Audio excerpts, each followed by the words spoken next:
Oh, yeah, I tapped into something and I kind of want to drill down on it because I know so many people have not fulfilled purpose or stepped into destiny because of fear. If you don't know, we're in this book, How to Hear God. I'm on page 120. Yesterday, I asked the question, what fear is holding you back? And I realized many people have not stepped out, fulfilled the call because of fear of loss, fear of this, whatever it may be. And so if you are not careful, you will allow the fear to steer your life. Your life is built on fear. So if that is the case, you will never fulfill purpose because purpose will take a risk. Purpose will take a chance. My wife and I were talking on one of our trips, and we were talking about how much money we've lost. We've lost a lot of money trusting people. And we've made a lot of money trusting people. But most of our money was made in believing in something that we believed in. And we had to take a risk. Business is a risk. Marriage is a risk. Having children is a risk. Going to work is a risk. Building a business is a risk. Life is risky. So if you are going to live anyway, and you're going to die anyway, you might as well take the risk because you're not stopping death. We all have an appointment that we don't want to keep. So while you do have breath in your body, try something. Now, I'm going to talk about the people's greatest fears today. It's something a little different, but I think it will be helpful to some people. They say the number one fear of people is the fear of failure. So they will not do anything because they're afraid of failure. By the way, this is a biblical principle. Remember, God said, I left one man with 5 talents, another man with 2 talents, and one person with 1 talent. The one with 5 talents went out and did business. The Bible, God says, do business till I return. He had 5, came back with 5 more. And God said, well done, my good and faithful servant. Enter into the joy of the Lord. The one with 2 talents went to work with his 2 talents, multiplied it, had 4. God came back to God. God said, well done, my good and faithful servant. The one with 1 talent told God, I have buried your talent because I was afraid. And God said, you wicked and lazy servant, you should have given my money to the bank, so at least I would have interest. So that lets me know that our Father in heaven is a businessman. That lets me know that our Father in heaven expects us to do business, take territory, manage until he returns. And he called the man who took no risk wicked. Wicked. Wicked. Lazy. And God says, do you not know that I reap where I have not sown? If you take a chance with me telling you to do something, it's going to work out. Lord have mercy. So oftentimes we never try because we feel like we're going to fail. Now let me help you. Many businesses fail.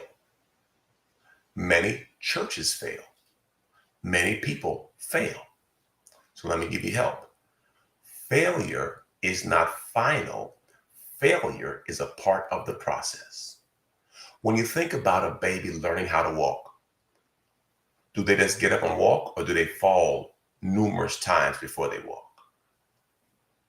They fall a lot before they walk. Think about a person riding a bike. Have you ever seen a person learn how to ride a bike without falling? No. because failure is a part of the process, and failure is not final. It's a part of the process. So when you can understand failure is a product of learning and perfecting. So now I don't get so discouraged when it doesn't work out the way I thought. I already know that not every idea I have will work out, but the ones that do surpass the ones who don't. Life's a risk. Number 2, fear of rejection. Understand people are not rejecting you. They may just be rejecting what you are offering. Okay? So don't take it personal when a person rejects something you're presenting or even reject you. That's cool. There's 7, 8 billion people on the earth. I don't need everybody to like me. Get over you. Some will like you. Some won't like you. So what? You have to have this mentality, or not, you're going to be living crying all the time with people who don't like you. Number 3, fear of change. People don't like change. Let me help you. Change is normal. Change is normal. You're not going to stop it. So you have to understand and make up in your mind, how can I be in the forefront of change? Okay, example. I used to do the prayer line on my computer, okay? Meaning the camera on my computer. Before COVID hit, my wife went to Best Buy and bought the best camera, which you guys see me on now. It's a pretty good camera. Initially, I didn't want to touch it. It's too much. It's too complicated, right? But I kept doing it my way on my computer. But then I saw how Charmaine's video looked so good. I said, golly, that looked good. That looked better than mine. So I said, you know what? Let me try your camera with the prayer line. And guess what? By and by, man, I love this camera. I know how to put stuff in the right place. I know how to cut it on and cut it off. I know how to, but what it is, I had to embrace change. There's a time where the prayer line was just on the telephone line, and I loved it. And it was simple. It was easy. Y'all didn't have to see my face. You didn't have to see my eye boogers. You didn't have to see me rubbing my face. You didn't have to see me smacking my mouth. You didn't have to see me. See, now y'all all up in my space now. All up in my space. Know everything about me. Know that sometimes I wash my face and after I finish praying, I still got crust in my face. Oh, y'all all up in my business. But see, this is part of change.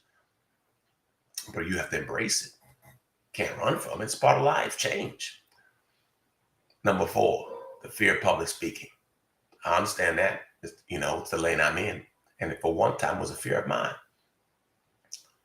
But communicators get paid more. A man named Barack Obama, nobody knew about.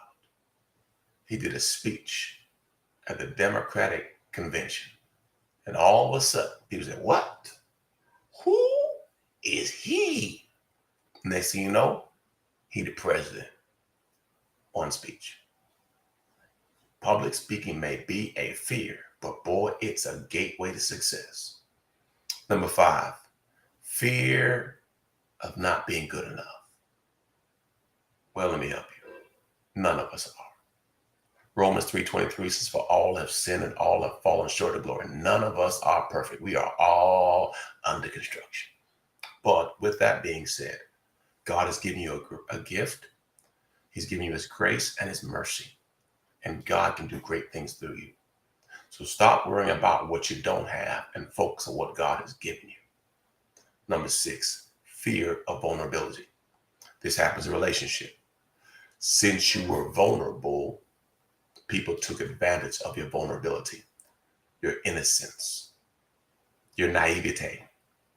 And so with that, now you are closed off because you have been hurt. I understand. It makes sense. It's rational. But you will miss great people being closed off. Number Number 7, fear of time. Yeah, I'm losing it. I'm running out of time. The cure to running out of time is to maximize your time. The cure to running out of time is to maximize the time you do have. Do the things you want to do. Live the life you want to live. Drive what you want to drive. Fly, do life. So that whenever God says time is up, you feel, okay, I did that. I'm good. Lastly, loneliness. People are afraid of being alone. So with this fear of being alone, they often connect with the wrong people.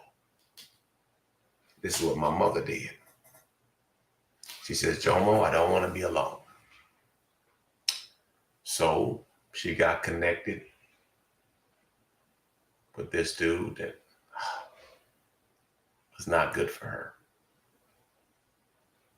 Married him. And I believe that was a catalyst to her death, her early demise. Fear of being alone. And she allowed that fear of being alone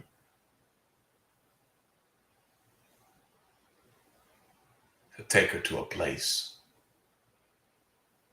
of being more alone. Married and alone.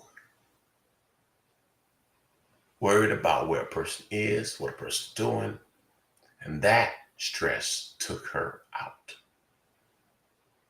Love my mama, still do. She gone.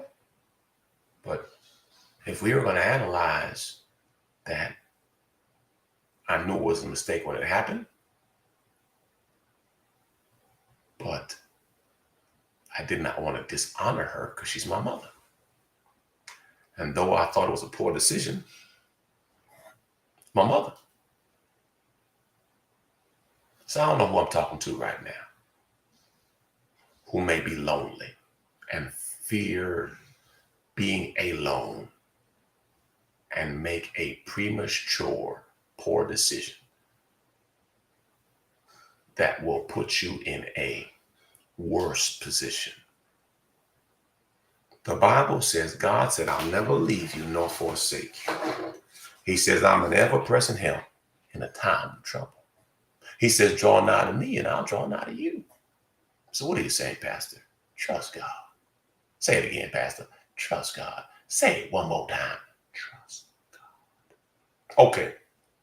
Lastly, this is number 6. I'm out of fear, and I'm doing finish at page 120, number 6. Name a circumstance when you learned that God was helping you, not hurting you in the situation.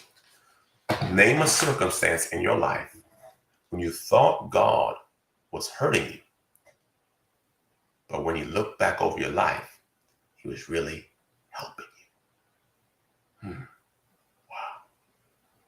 I think it's oftentimes this happens when God reveals something about someone that you never saw, but he was actually protecting you from something. I'm telling you, you got to be careful. Well, I love y'all. Have a tremendous day with the only day you have. Love you to life. God bless and Godspeed. Deuce. Peace.